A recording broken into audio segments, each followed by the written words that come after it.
Boa tarde, Désio. Meu nome é Letícia Marques Osório, eu sou advogada de formação, fiz meu mestrado em Planejamento Urbano e Regional, ambos na Universidade Federal do Rio Grande do Sul, e depois eu fiz meu doutorado em Direito na Universidade de Essex, no Reino Unido. Essa trajetória ela já mostra alguma coisa, a minha trajetória acadêmica, porque na verdade o meu mestrado ele significou um rompimento com o direito, no sentido de que quando eu entrei na faculdade eu encontrei um ensino muito elitista, muito voltado para as questões individuais, e eu não consegui encontrar um caminho através do ensino do direito. E pela minha militância, tanto no movimento estudantil quanto no serviço de assistência jurídica gratuita da URGS, o SAJU, em que eu entrei em contato com as populações mais carentes, com os problemas sociais da minha cidade, Porto Alegre, eu acabei buscando no planejamento urbano, no mestrado, uma alternativa, uma abordagem que respondesse mais às demandas da população carente, que respondesse mais aos problemas urbanos, que naquela época eram muito parecidos com os de hoje, são os mesmos, a questão dos assentamentos informais, das favelas, falta de acesso aos serviços básicos. E depois a minha volta no doutorado ao direito foi uma decisão consciente, no sentido de que devido às divisões acadêmicas e às caixinhas que as universidades nos impõem, eu percebi que se eu fizesse doutorado na área do direito urbanístico, isso poderia, por eu não ser arquiteta urbanista, isso poderia talvez ser um entrave,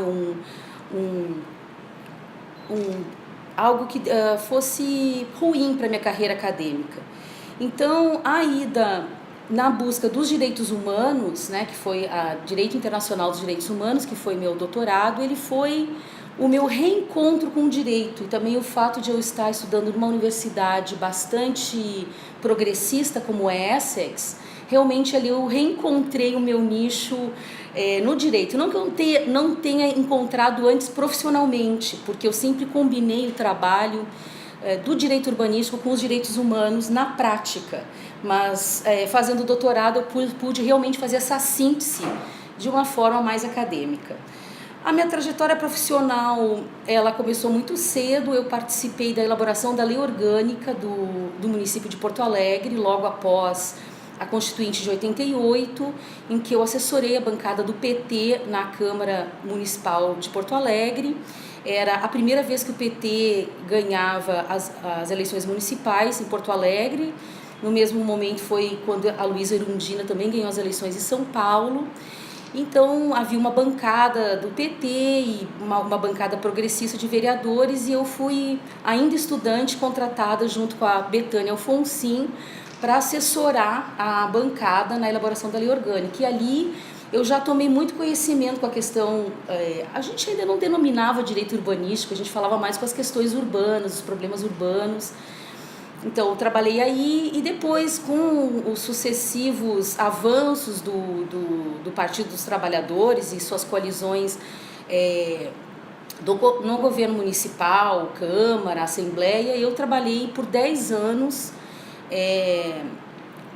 junto com os governos do PT no estado do Rio Grande do Sul. Eu trabalhei na Prefeitura de Porto Alegre, na Secretaria do Planejamento Urbano, no Departamento Municipal de Habitação. Depois eu trabalhei na Prefeitura de Caxias, assessorei a Prefeitura de São Leopoldo, trabalhei na Assembleia Legislativa do Estado, e o último meu trabalho foi como diretora de regularização fundiária e reassentamentos do governo do Estado do Rio Grande do Sul, quando o Olívio Dutra era o governador. Ali eu consegui desenvolver muitas coisas, colocar em prática meu trabalho, meus estudos, mas também tentar resolver os problemas sociais. Ajudamos também na época a construir a Defensoria Pública Municipal para justamente lidar com e resolver os conflitos fundiários urbanos em Porto Alegre. E depois de essa trajetória nos governos, eu me dei conta de que havia um limite para a minha carreira jurídico-política, porque eu nunca fui uma militante capa preta, eu sempre vinculei minha militância ao direito, né, a justamente buscar o uso alternativo de direito, aplicar o direito como libertação social, como prática bottom-up. E eu vi que havia uma limitação, porque os governos limitam o seu desenvolvimento, e aí foi quando eu dei uma virada em 2002, antes mesmo do governo do PT perdeu a eleição para o governo do estado, e eu tomei uma decisão de trabalhar e ir para a sociedade civil, para as organizações não governamentais. Aí eu comecei a trabalhar no Cidade, no Centro de Assessoria e Estudos Urbanos, que trabalhava muito com orçamento participativo, uma experiência que eu vivi, trabalhei também. E depois fui para o CORE, Centro pelo Direito à Moradia contra Despejos, uma organização internacional de direitos humanos. E acabei depois trabalhando também na Clínica de Direitos Humanos de Essex. E junto a isso, várias consultorias, eu ajudei a elaborar os planos diretores das cidades de Chapecó, de São Leopoldo, de Caxias do Sul, e também regulamentar vários instrumentos desses planos e das leis, zoneamento, áreas especiais de interesse social, foi por aí. E hoje eu estou na Fundação Ford. Pois é. E qual que é a sua posição aqui? Eu sou oficial de programa de direitos humanos, coordeno o programa de direitos humanos, e com a nova mudança programática da Fundação Ford, eu trabalho na área de cidades justas também. E queria que você nos contasse um pouco também sobre a formação das suas ideias. Quem te inspirou, que autores, que livros, e também qual tem sido a sua própria contribuição acadêmica, doutrinária, para a produção do conhecimento nessa área. Tá bom, então eu comecei a tomar pé e a me relacionar mais com esses temas urbanos, a problemática urbana, a partir do meu trabalho voluntário no Serviço de Assistência Jurídica Municipal, que combinava também um trabalho militante no movimento estudantil, que naquela época era um grupo chamado Direito e Avesso, que estavam presentes em vários centros acadêmicos. Então havia toda uma discussão, uma crítica ao ensino jurídico brasileiro, que ele não era voltado a atender às necessidades reais da sociedade brasileira, mas era um direito muito elitista e muito voltado a resolver as questões individuais. E a partir dessa combinação, eu comecei a colocar em prática e comecei a trabalhar no SAJU justamente na área de defesa de pessoas que estavam sendo despejadas de suas casas por ações de reintegração de posse. Mas eu trabalhava em várias áreas também, fiz muito direito de família.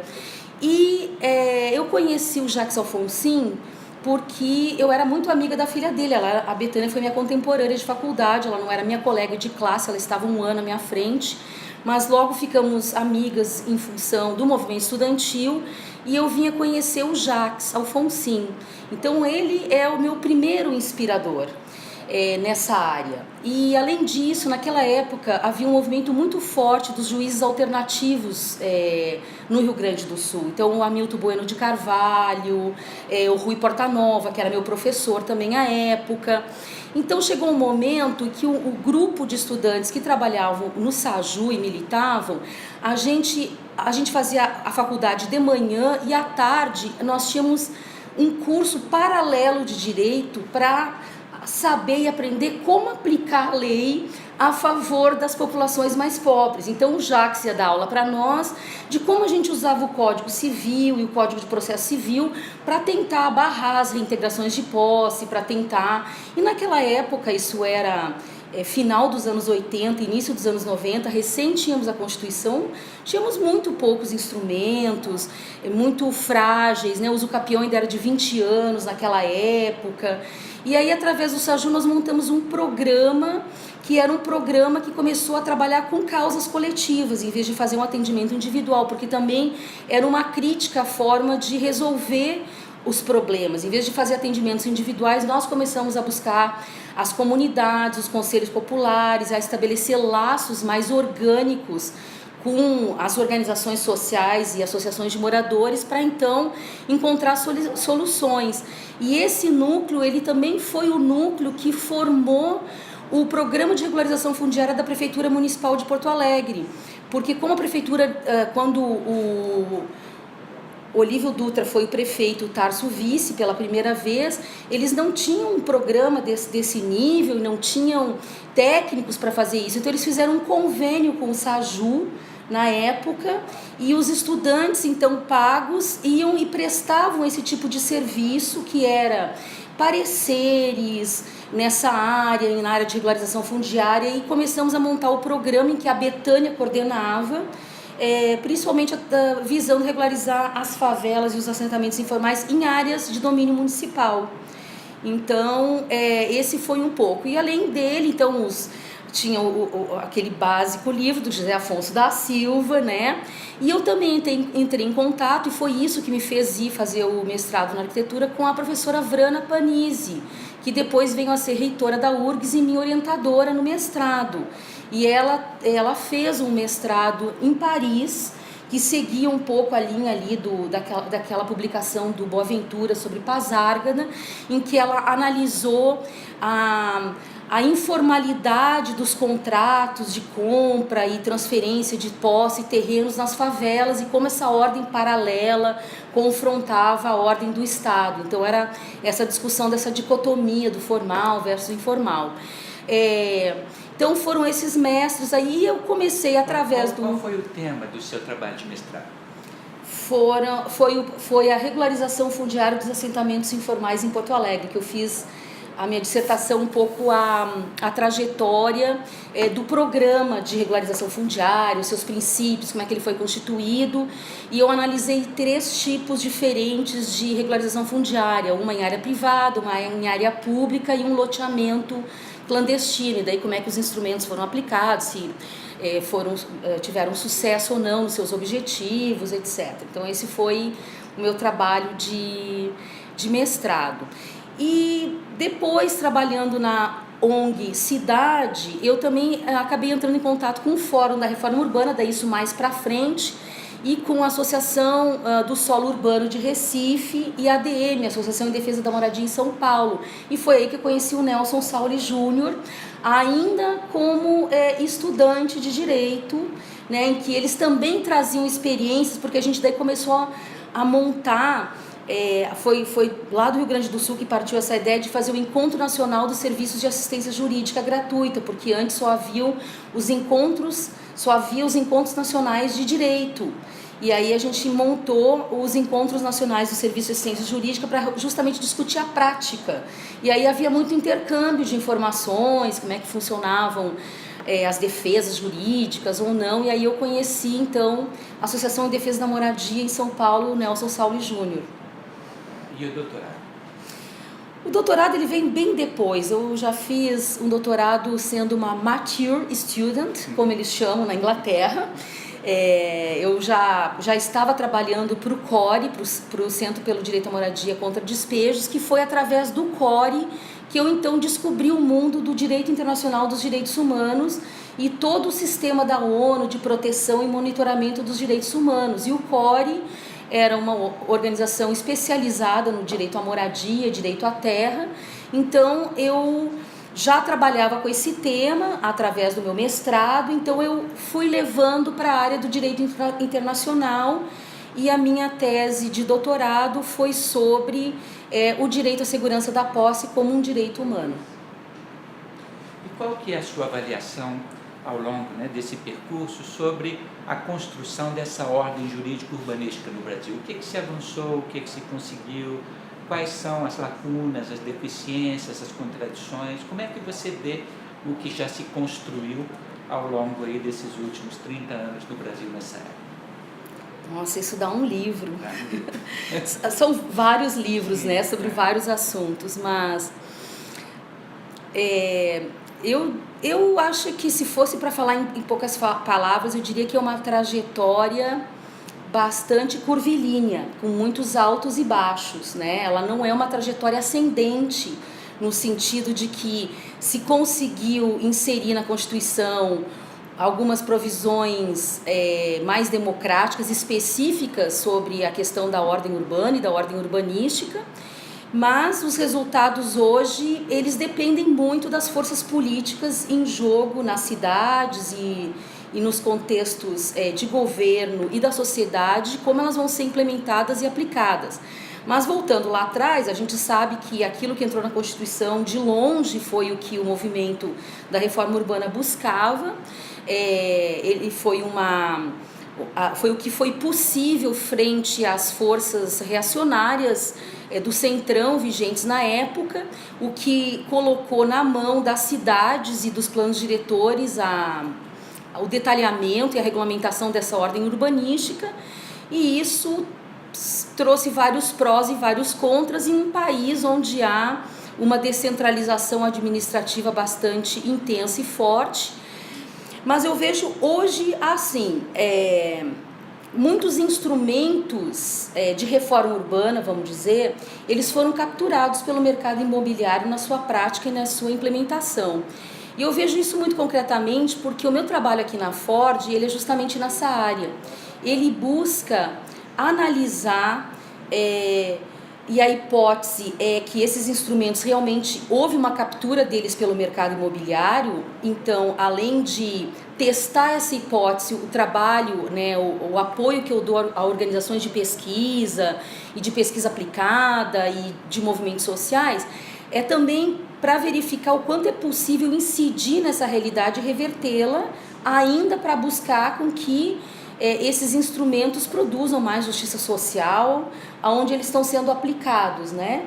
E o que a gente verifica que veio casado com o novo modelo de desenvolvimento para o Brasil, estabelecido pelo governo Lula e depois pelo governo Dilma, em que havia um investimento massivo, um investimento público massivo em obras de infraestrutura para alavancar a engrenagem do Brasil para a modernização, tanto na Amazônia, nas áreas rurais, quanto nas áreas urbanas. O que se verificou é que o modelo acabou, o modelo predominante na área urbana são os grandes projetos de desenvolvimento urbano, que casou também com esses mega eventos esportivos, né, que o Brasil acabou sendo o país que levou esses jogos adiante.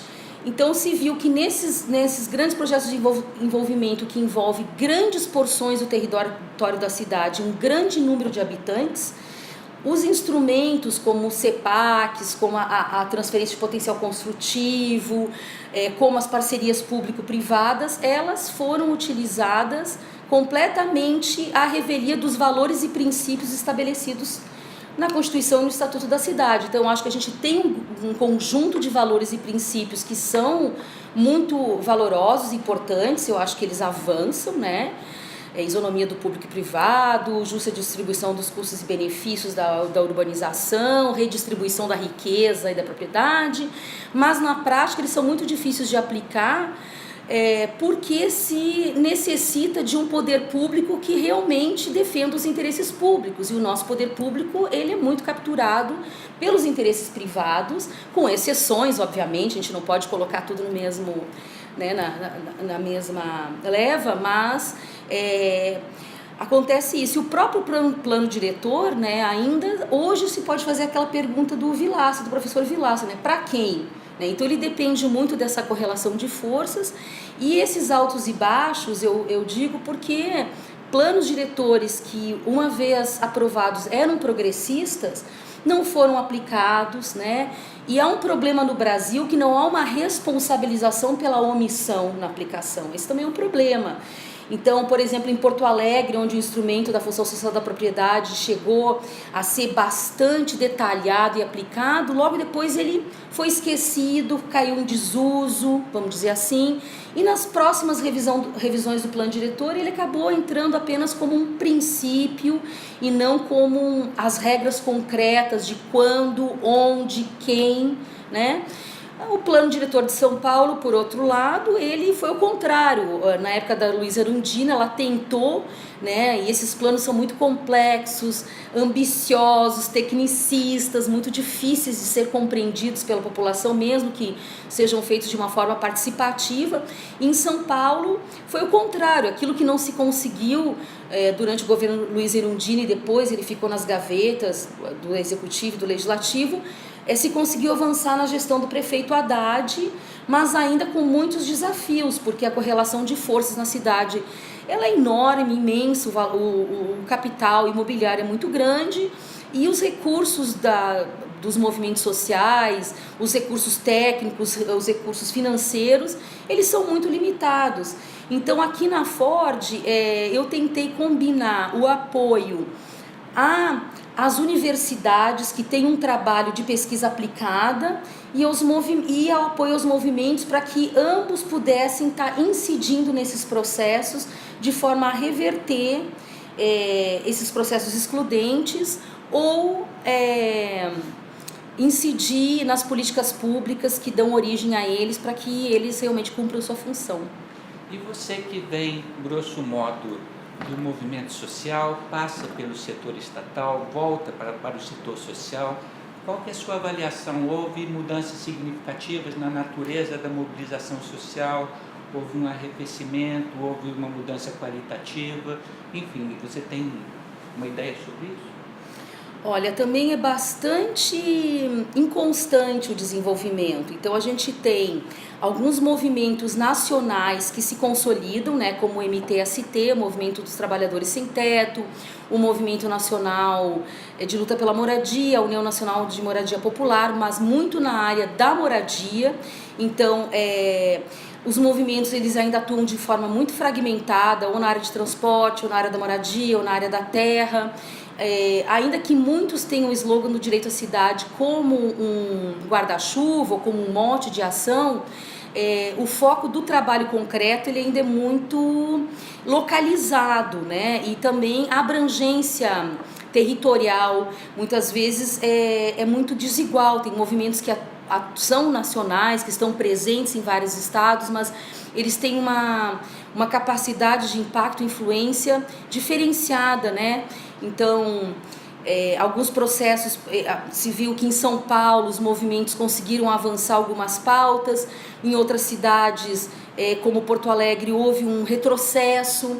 E também houve um problema, e isso eu verifiquei muito a partir de Porto Alegre, que quando as prefeituras eram de partidos populares, partidos progressistas, e os movimentos eram instados a participar em políticas públicas, acabava, de certa forma, que muitas lideranças acabavam virando cargos de confiança, servidores municipais.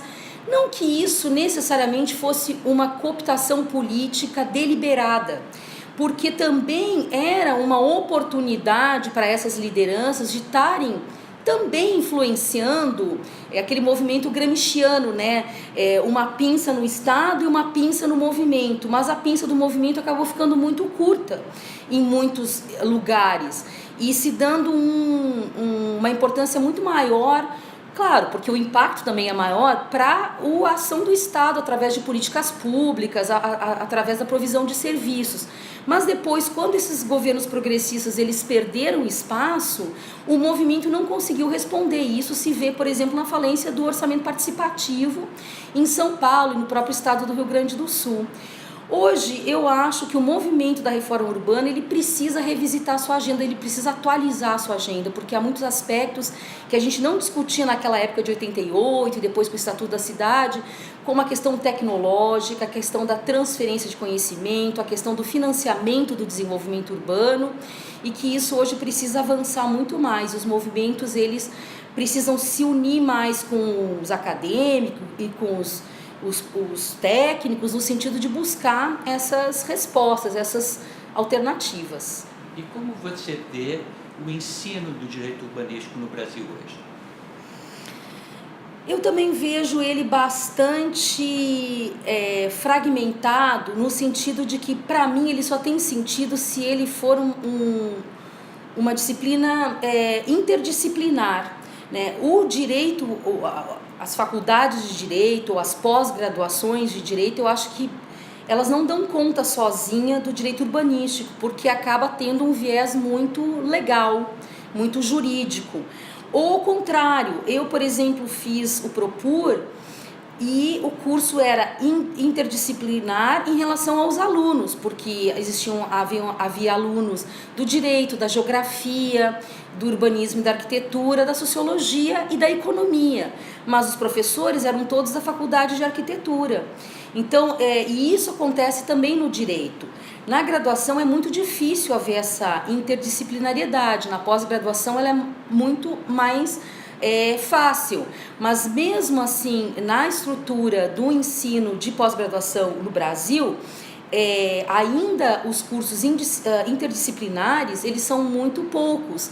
E na área do direito, aquele que mais conseguiu ter uma interdisciplinariedade é na área dos direitos humanos, em que muitas vezes eles estão vinculados à ciência política, ou eles estão vinculados a 2 departamentos, mas no caso do direito urbanístico, isso não acontece. A gente aqui da Ford apoiamos, né, o BDU, e que fez essa pesquisa, né, e apresentou ano passado. Então, essas debilidades, elas foram expostas, né, ainda que hoje o direito urbanístico, por exemplo, ele esteja mais presente em concursos públicos, na própria prova da OAB, na área da graduação é muito tímido. E eu acho que é ali que é o embrião de onde isso deveria ser a base. Porque comparado com o direito civil, por exemplo, não tem nem graça o tempo, as horas aula dispendidas e a quantidade de produção de pesquisas, se vai comparar o direito civil com o direito urbanístico na graduação, né? Então isso é algo que precisa realmente avançar. E finalmente, que recomendação você faria para quem está se aventurando nesse campo do direito urbanístico hoje pela primeira vez? Uma coisa eu acho que é a busca dessa interdisciplinariedade. Eu acho que hoje não tem como uma pessoa dominar e compreender em profundidade o direito urbanístico se ela não transitar pela geografia, se ela não transitar pela sociologia, Boaventura,